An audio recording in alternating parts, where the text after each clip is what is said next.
Hi ළමයි ඔයාලට කොහොමද? Welcome back to my YouTube channel. ඉතින් ඔන්න වීඩියෝස් ගේන්න බැරි වුණ නිසා ලංකාව වැකේෂන් එකේ චුටි කැලි ටිකක් එකතු කරලා ඔයාලට අරගෙන එන්න හිතුවා. ඉතින් ලංකාවට ආපු ගමන් අපේ පුංචි බ්‍රයිඩ් to be party එකක් තමයි දුන්නේ. ඉතින් මේ එදා එයාව සර්ප්‍රයිස් කරපු දවස. ඉතින් ඊට පස්සේ එදා දවස් ඔහොම ගෙවිලා ගිහිල්ලා පවුලේ අක්ක හැටියට මල්ලිගේ පේන්ට් බාසුත් වෙන්න වුණා. ඉතින් ජපානයෙන් ආපු පේන්ට් බාස්ලා දෙන්න ඇවිල්ලා දවසකට පස්සේ ගෙදර ඒ වැඩ ටික පටන් ගත්තා.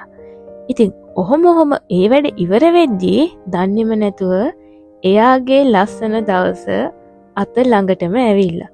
ඉතින් කාලය කොච්චර පුංචිද කියනවනම් ඇවිල්ලා අපි හිටපු දවස් ටික ගෙවුනේ කොහොමද කියලාවත් අපිට හිතාගන්න බෑ. මෙන්න මේක තමයි මම මගේ මල්ලිය සහ එයාගේ චූටි මනමාලිව ලස්සනටම දැක්ක දවස. ඉතින් මේ ඔයාලා දැක්කේ තිරේ පිටිපස, මේ තියෙන තිරේ ඉදිරිපස. ඉතින් සර්ප්‍රයිස් dance එකේ full video එක බලපු නැති කට්ටියට පුළුවන් මගේ YouTube channel එකේ full video එක බලන්න. අක්කා කෙනෙක්ට මල්ලිගේ දවස කියන්නේ ඉතින් උපරිම විඳින්න තියෙන දවසනේ. මට ඉන්නේ එක මල්ලි. ඉතින් එයාගේ ජීවිතේ ලස්සනම දවස මමත් හරි සතුටින් අයියා එක්ක එන්ජොයි කරා. ඉතින් ගොඩක් කාර්ය බහුලත්වයත් එක්ක ඩාන්සින් ෆ්ලෝ එකට ගිහිල්ලා නටන තරම් වෙලාව තිබුණෙත් නෑ. ඒක ඉඩ තිබුණෙත් නෑ. ඒ තරමට කට්ටිය. ඉතින් අපි දෙන්න පැත්තකටලා එයාගේ ලස්සන දවස එන්ජොයි කරා. ඉතින් ආපු දවසේ ඉඳන් වැඩනේ. මං අපේ සුදු කොල්ලව නාවන් එන්න කියලා හික්කඩුව බීච් එකට ගියා. ඉතින් නාලා එයාට මේ පාවෙලා මේ මාත් එක්ක ඇවිල්ලා කයිය ගහනවා. මම නම් චුට්ට වෙලාවක් නෑවේ ඒ තරම් අවුවයි. ඉතින් මං හික්කඩුව බීච් යන්න මාස මෙන්න මෙයාලව බලන්න. ගිහිල්ලා නැති කට්ටිය හදම යන්න. ඇත්තටම අපේ රට කොච්චර ලස්සනද කියලා හිතා ගන්නවත් බෑ මේ දේවල් දකිද්දි. ඉතින් ඒ දවස් එහෙම ඉවර වෙද්දි මේ තියෙන්නේ අපේ පුංචි මනමාලිව අපේ ගෙදරට කැන්දන් එන දවස. ඉතින් මල්ලිගේ දෙවනි දවස. ඔයාලා හිතන්නේ කොහොමද දවස් ටික කොයි විදිහට ගත වුණා කියලාද? පුදුම වේගකින් හිටපු දවස් ටික ගත වෙලා ඉවර වුණා. මන් දන්නේ මගේ ජීවිතේ මම සතුටින්ම ඉන්න දවස් තමයි මගේ ගෙදර අයත් එක්ක ඉන්න දවස්. හැබැයි අයියත් එක්ක ඉන්න දවස් සතුටින් නැහැ කියනවා නෙවෙයි. අපි දෙන්නම සතුටින් අපි ගෙදර අයත් එක්ක ඉද්දි. ඉතින් මේ දවස සතුට කියලා නිම කරන්න බෑ. මොකද මං හැමදාම හිතන්නේ මල්ලි තමයි මගේ ජීවිතේ ලැබුණු ලොකුම වටිනම තෑග්ග. ඉතින් එයාගේ ලස්සන දවස මේ විදිහට දකින්න එක මගේ හීනයක් කියලා තිබුණේ එයාට වඩා. ඉතින් ඒ හීනේ හරි ලස්සනට හැබෑ වෙනකොට හිතට පුදුම සැනසීමක්. ඉතින් ඒ වැඩත් එක්ක මේ යන්නේ අපි දෙන්න මගේ රාජකාරී වැඩකට. ඉතින් රාජකාරී වැඩට යන්න තිබුණ පාර මං ඔයාලට පෙන්නන්නද? ඔන්න ඔය පාර තමයි මං ජීවිතේ පළවෙනි පාරට මාදුව දූපතට ගියේ. ඉතින් ඒ දවසේ ඒ විදිහට ඉවරලා මේ ඉන්නේ අපේ පවුලේ පුංචි ගෑන් එක. මං හරිම ආදරෙයි අපේ පුංචි පැටව ටිකට. ඉතින් මේ දවස් ටික පුදුම විදිහට ගත වෙලා ඉවර වුණා. දැන් දකින්නකොට පුදුම දුකයි ආයෙත් එන්න තිබුණා නම් කියලා.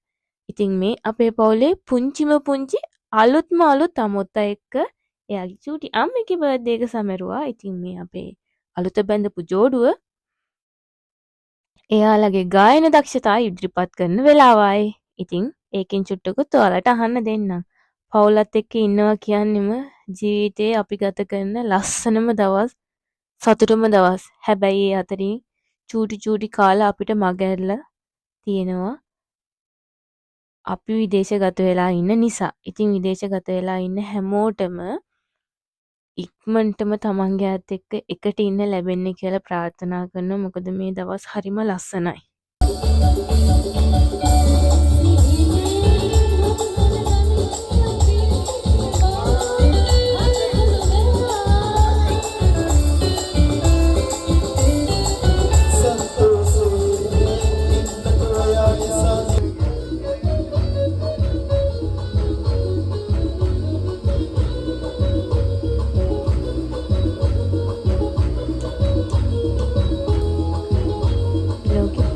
මගේ ආදරේ තරම් වටින ආදරයක් තවත් නෑ. ඉතින් එයාලත් එක්ක ඉන්න දවස් තරම් වටින දවසුත් අපිට නෑ.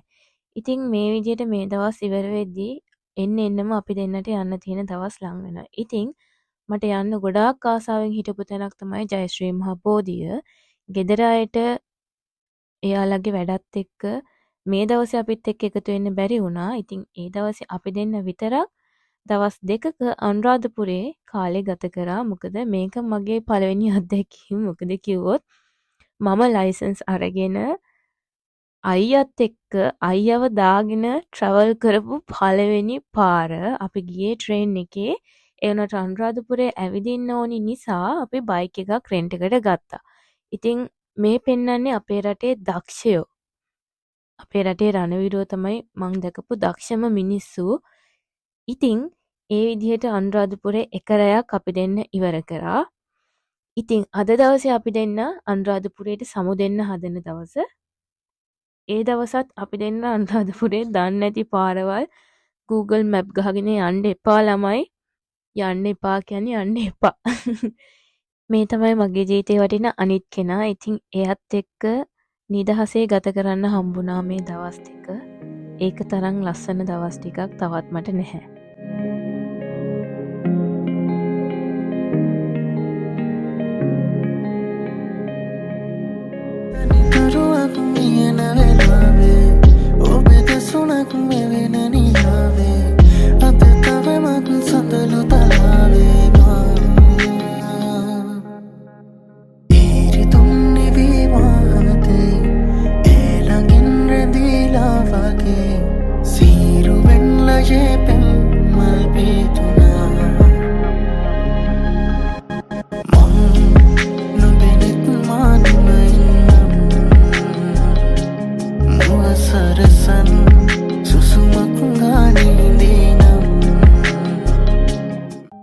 මේ යන්නේ hina වෙන්නද අඬන්නද කියලා හිතාගන්න බැරි අන්තිම දවස් 3.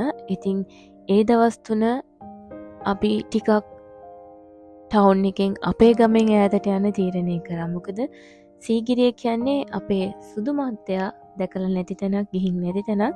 මමත් මගේ ජීවිතේ දෙවනි වතාවට යන තැනක්. ඉතින් හැමෝටම සතුටු වෙන්න ලස්සන අත්දැකීම් ටිකක් එකතු කරගන්න පුළුවන්, ලස්සන මතක ටිකක් මට එකතු කරගන්න පුළුවන් කියලා හිතුන නිසා අපේ පවුලේ සුන්දරම දවස් ටික, අපේ පවුලේ හැමෝමත් එක්ක ඉන්න ලස්සනම දවස් ටික මම මේ විදිහට ගත කරන්න හිතුවා. ඉතින් මේ වෙනකොට අපි දෙන්න කිසිම දෙයක් ලෑස්ති කරගෙනත් නැහැ. මේ දෙවැනි දවස අපි සෆාරි එකක් ගියා සීගිරිය ළඟම. සෆාරි එක මොකක්ද කියලා මට මතක නැහැ. හරි. මේ වෙනකොට මම කිසිම දෙයක් ලෑස්ති කරගෙන නැහැ. ඉතින් සෆාරි එක ඉවරලා කෙලින්ම ගෙදර යන්න තීරණය කරා. ඉතින් මට හිතාගන්න බැහැ ඇත්තටම මම අඬන්නද hina වෙන්නද කියලා. මේ මතක, මේ ලස්සන දවස් මගේ අයගෙන් අයින් වෙලා යන්න තව දවසයි මට තිබුණේ. දැන් මේ වීඩියෝ එක එඩිට් කරද්දී මට හිතුණෙම අනේ දවස් ටිකට මට ආපහු යන්න තිබුණා නම් කියලා. ඉතින් දුර රටවල් වල ඉන්න හැමෝටම ඉක්මනට එයාලගේ ආදරණියන් එක්ක එකතු වෙන්න, එකට සතුට බෙදා ගන්න ලැබෙන්න කියලා ප්‍රාර්ථනා කරන ගමන් මේ මගේ YouTube වීඩියෝ එක මෙතනින් ඉවරයි. ඉතින් මේ තියෙන්නේ මගේ ලස්සන දවස් ටිකකින් එකතු කරගත්ත මගේ ආදරණීය මතක ටිකක් ඔයාලත් එක්ක බෙදාගත්ත. ඉතින් ගිහින් එන්නම්. හැමෝම පරිස්සමෙන් සතුටින් ඉන්න. ආයි ඉක්මනටම ලස්සන වීඩියෝ ටිකකින් එන්නම් කියලා කිව්වට කාර්යබහුල නිසා එන්න වෙන්නේ නැහැ. ඒත් මම ඉක්මනට එන්නම්. ඔයාලා හැමෝම පරිස්සමින් ඉන්න. ගිහින් එන්නම්.